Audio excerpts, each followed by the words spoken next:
you know, when you talk about history of the LGBTQ plus movement, can you talk to me a little bit about how it started and what were some of the issues that people were really fighting for back then?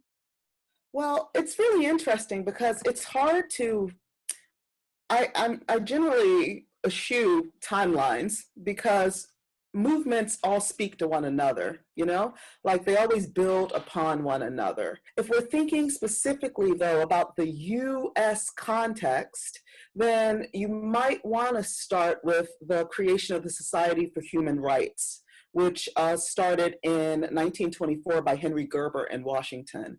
And this was the first what they would call gay rights organization. Of course, that wasn't the term that was being used at the time. And that organization disbanded because of political pressure. And then in 1948, that's when sociologist, sex researcher Alfred Kinsey was doing his work in the sexual behavior in the human male and interviewing people and coming up with the general scale, which we all know is inaccurate and makes no sense. But for the time, 1948, it was pretty on point for a lot of people's understanding and conceptions of identity and sexuality. So Alfred Kinsey, he did his research about sexuality and practices, and they came up with the loose understanding that 10% of the population has had same-sex practices, but that still wasn't necessarily related to an identity. It wasn't until about the 1950s when the Mattachine Society that was created by Harry Hay started doing specific kind of work around the idea of homosexuality not necessarily just being about a practice, but also having an identity that's attached to it. And of course, this is happening at the same time that the federal government is creating all kinds of rules about the employment of sex perverts in the government and possibilities of people being corrupted under the Cold War. So you have a whole lot of the state intervention coming in saying that homosexuality was a sociopathic identity, it was a mental illness, these people cannot have jobs. So there's this ongoing political pressure that's coming in. You also have the American Psychological Association saying that homosexuality is a mental illness. And at the same time, you have groups of people starting to identify and create communities because the government discharged so many people in the military in these port cities. They discharged people for homosexuality that these hubs started being created all around the country where homosexual folks were. At the same time, so you have the burgeoning creation of an identity in response to the burgeoning oppression of that community. And in the middle of all of this sort of official US gay rights situation, Black, POC, queer folks have been in them streets doing all this work, advocating for themselves, creating their own spaces, creating their own communities.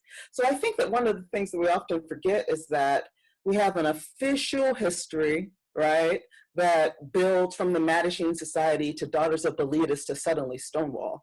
But at the same time, there were people that were activists who were creating small enclaves for a myriad of sexual identities and gender identities. And POC folks were in the midst of that. So we often whitewash the history of the gay rights movement because it's so focused on this assimilist understanding of we are second-class citizens, we're just like you, we just happen to be gay, so give us some rights. Versus having a movement, which really in the 70s, the gay rights movement was a sexual revolution. It was about eschewing all of that. It wasn't about assimilist tendencies. I just want to make sure that we understand that there's no linear narrative about the queer rights or gay rights movement. And I also want to make sure that we are clear that POC and gender nonconforming folks have been in these streets from Jump Street. A lot of the idea of questioning like who has rights and who doesn't, and a lot of getting that conversation started is on the backs of the civil rights movement, right? Like people were not attempting to have these conversations until Black people stood up first and said, hey, this isn't cool. Then other communities you know, you talk about the suffragettes, and then you talk about the gay rights movement, and you can't sort of ignore that they have their foundations in the civil rights movement, because this was sort of that big movement of people standing up saying, we're not going to deal with this. I think, again, that it's naturally impossible to not be influenced by the civil rights movement. So different groups and identity groups were seeing the methods that were starting to change because of the work of the Black civil rights movement. They were seeing what that pressure was doing. So people started imitating or sort of riding on this beautiful wave of a set of a collection of movements and activist moments that needed the fuel of the Black civil rights movement to kind of like to season the pot, to be able to burgeon up, right? So it's like it was the seasoning that allowed these things to sort of bubble up and become larger. The women's liberation movement took directly from the Black civil rights movement. The gay rights movement took directly from the Black civil rights movement. And it's because people were able to see how these practices work. And one pebble creates an avalanche, right? It really speaks to the idea that you started off with of their, like, we sort of create this idea of linear history in our heads when we talk about activism, but that idea doesn't so much exist. It's really like the energy of one movement fueling the next, which fuels the next, which fuels the next. Right. And I think the danger of falling into that binary is acting as if there weren't Black gay people, right? As if there's, and isn't this whole conversation about intersectionality, right? So it's just like, no, everybody can have many identities and be fighting in those movements in various ways. There were queer people in the civil rights movement, like we talk about Bear Rustin and things like that. Like that was like one of the main people that were a part of the civil rights movement that was queer and like advocating for queer rights during that time. Like you can't separate the two. Like there's no way. And like even within the civil rights movement, there were little groups that were advocating for particular Black rights, like Black women came out and were like, we want rights also, because there was a lot of sexism during the civil rights movement, and like women were always getting their rights. Like there's just no way you can separate the two. Like intersectionality is just a thing. Like a lot of people forget that and they try to separate the two or just think that it's one or the other, but like it's really just a big collective thing. Do you all feel like progress has been made, and where do we go from here? It's interesting because my natural inclination is to say, yeah, progress has been made, right? We have new language, we have new activist modalities, we have new ways of sharing information with one another, we have new ways of pushing campaigns. We're in this space of information and an ability to move quickly, right? So we can do a lot of stuff really fast. At the same time, I'm thinking specifically about COVID, right? And I'm thinking specifically about the fact that we're in the midst of a pandemic. And so many, and the fact that this is not the first time that we have lived through a pandemic in this country. If we think about the HIV/AIDS movement and how there were so many lessons that people learned about making community with one another, about working around systems, about consent and sexual practices, right? Some of those same kind of conversations about intimacy and space that people developed that came out of working around this pandemic of the 1980s and 1990s. And that so much of those lessons have not been concretized so that we can use that blueprint. That's kind of the thing that frustrates me, is that I feel like we do so much. We're in such a brilliant moment of activism and information sharing. We're in a precipice of thinking and rebuilding structures, but we haven't necessarily collected the history in such a way that people have ready access to those old tools, right? That we haven't created the archive around the actual revolutionary work that LGBT folks have been doing that can save everybody, right? The lessons of that movement can save everybody right now. But we don't look to that particular knowledge as the place to build our strength. And that's the part that makes me feel a little sad, if that makes any sense whatsoever.